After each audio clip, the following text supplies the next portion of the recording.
as the translation. Yes, thank you, Aya, for posting. And Ma Hiranmayi Mulukutla, Naga Kiran, Vishal Patil, I request all of you to please post your answers, and we are soon going to be revealing the answer. Okay, Ma Hiranmayi Mulukutla has posted drops of water, bunches of flowers. Okay, thank you so much, Ma, for posting. If anyone else has anything to post, please go ahead and post now. We are soon going to be revealing the answer.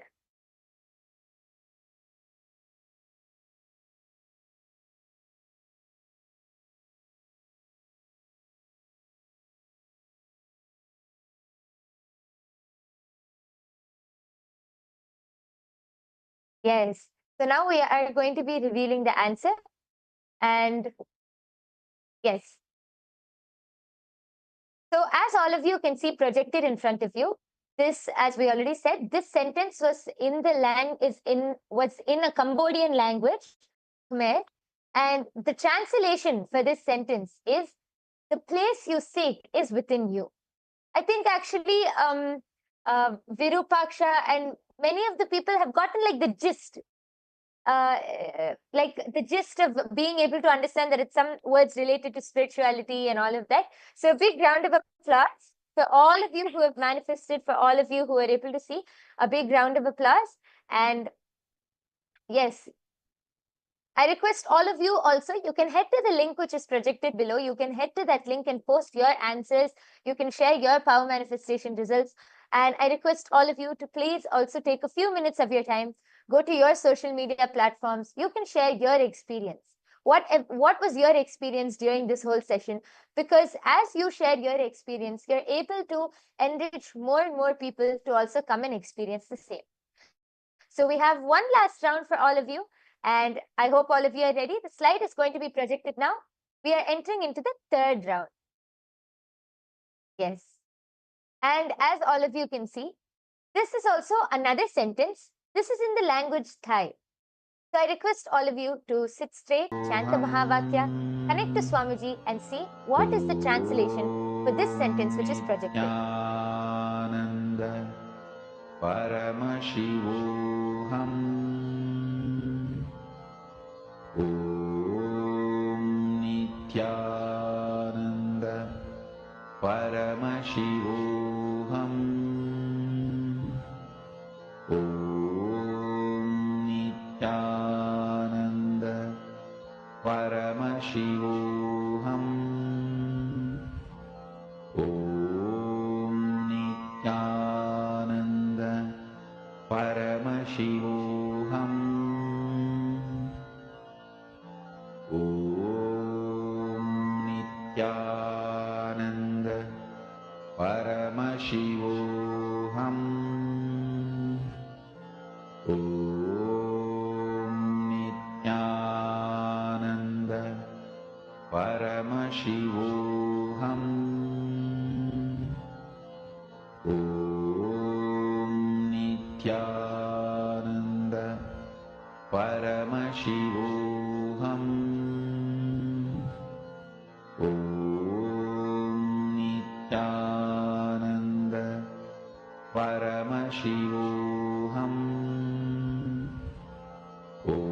Om Nityananda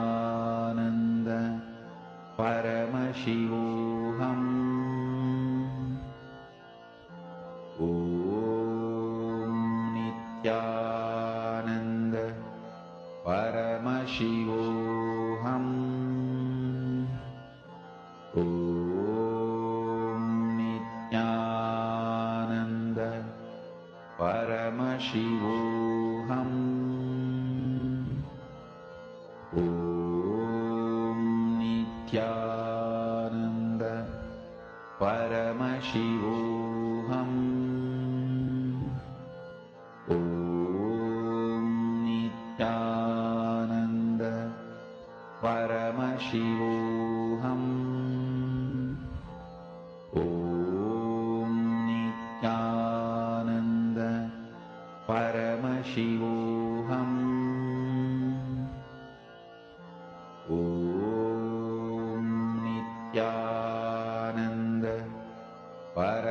Paramashivoham. Om Nithyananda Paramashivoham. Om Nithyananda Paramashivoham. Yes. All of you can now relax. I request all of you to go ahead and start posting your answers now. We already have a few people. We have Srinivas. We have Srinivas Dasari who has posted a bunch of flower garlands, a bunch, flowers and garlands, and Nithyanandam. And we have Geeta Devi who has posted, you come here. Okay, thank you so much for posting. I request the rest of the viewers also and any of the Paramashiva Sena participants, anyone who is watching this, you can come to the YouTube live chat and you can post your comments and your answers in the comment section below and we'll be able to read them out. All of you can start posting now and we are going to be revealing the answer. Yes. So Vasishta, Geeta Devi has posted from Vasishta, live with nature. Hiranmayi Mulukutla has posted, surrender is the ultimate and not final. Okay. And just one more. We have Abhay Chatre who has posted, you are the consciousness. Okay. Thank you all for posting your answers. Let us now reveal the answer. Reveal the answer for this sentence. Yes. As all of you can see projected in front of you, the answer for this sentence is from the Living Enlightenment book. This is Swamiji's own words from the Living Enlightenment book, where Swamiji says, enlightenment is the key to your kingdom. Actually, my Hiranmayi, I think, was very close. And because she said surrender is the ultimate, not final. And Abhay Chatre also has posted, you are the consciousness. This is very close. A big round of applause for all of you who have manifested. We thank each and every one of the viewers who are with us today. We thank you all for joining us. And I request all of you to share your results. Please share your final power manifestation results. You can share it on your social media platforms. You can share it to your friends and family members. And if you want to experience instant power manifestation, you want to experience the direct oneness with Swamiji and manifest these powers, you can come and join the Paramashiva Sena program. In this Paramashiva Sena program, you'll have so many intimate, close sessions with Swamiji, so many powerful initiations with Swamiji, where you can learn more about power manifestation and directly manifest these powers yourself. So don't miss out on this opportunity. I request all of the viewers, please take your time and come sign up for the Paramashiva Sena program. It will be a life transforming decision for each and every one of you. So with this, we come to the conclusion of today's power manifestation session. Once again, we thank each and every one of you for joining us, and let us end the session with the Purna Mantra. I request everyone to sit with your head, neck and spine in a straight line. Fold your hands in the Atmanjali Mudra. Close your eyes. Take 2 minutes, take just a few seconds to offer your gratitude to Swamiji for revealing this amazing science to each and every one of us. Om Purnamadah Purnamidam Purnat Purnamudachyate Purnasya Purnamadaya Purnamevavasishyate. Om Shanti Shanti Shanti Harihi Om Tat Sat. Sarvam Bhagavad Shri Nithyananda Paramashiva Padukarpanamastu. Om Nithyanandam.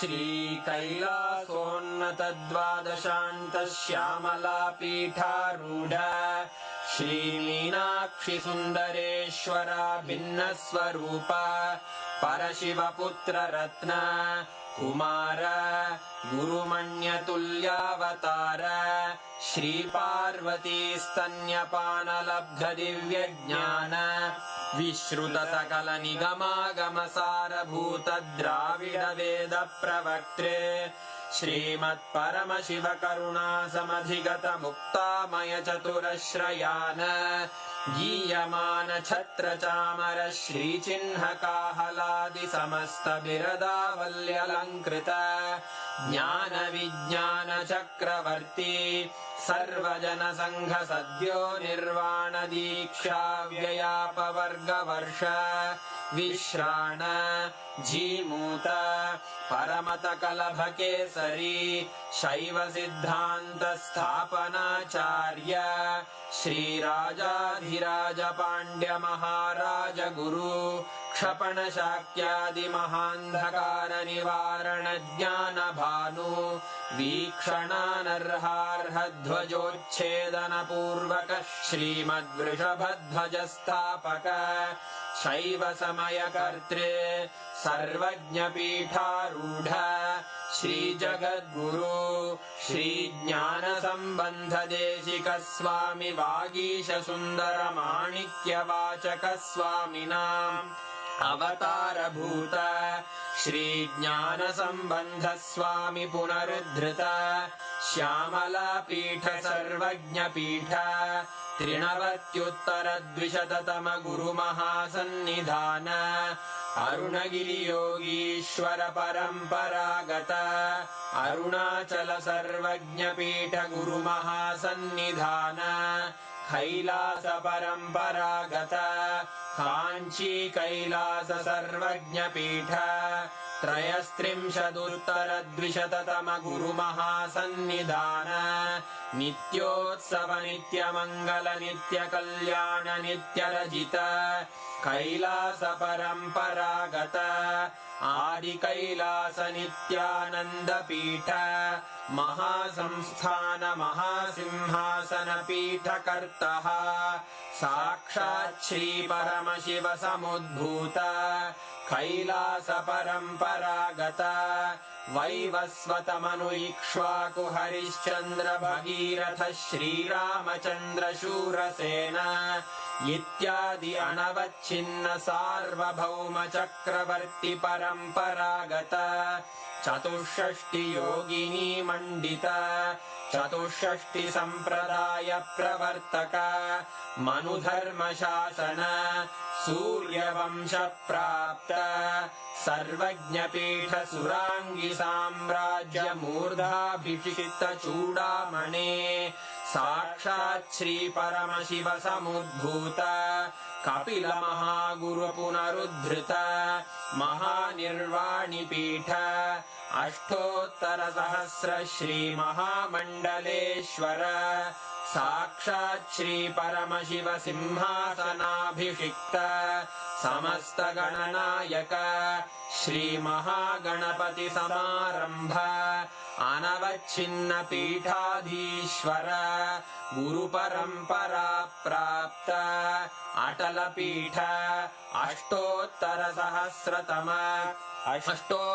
सहस्र श्री अटल पीठाधीश्वर धर्म मुक्ति स्वर्गपुर स्वर्ण पीठ त्रयोविंश गुरु महासन्निधान कैलास परंपरागत आदिपीठ सर्वज्ञ पीठ जगद्गुरो श्री कैलास पुनरुद्धारक श्री कैलास परमाचार्य श्रीमत् परमहंस परिव्राजकाचार्य वर्य सच्चिदानंद प्रणव स्वरूप श्रोत्रिय ब्रह्मनिष्ठ श्रीमज्जगद्गुरु श्रील श्री भगवत् श्री नित्यानंद परमशिव श्री ज्ञान संबंध देशिक परमाचार्य स्वामिन् अत्रागत्य परिपाल्य च अस्मान् विज्ञान वितरणेन विजयी भव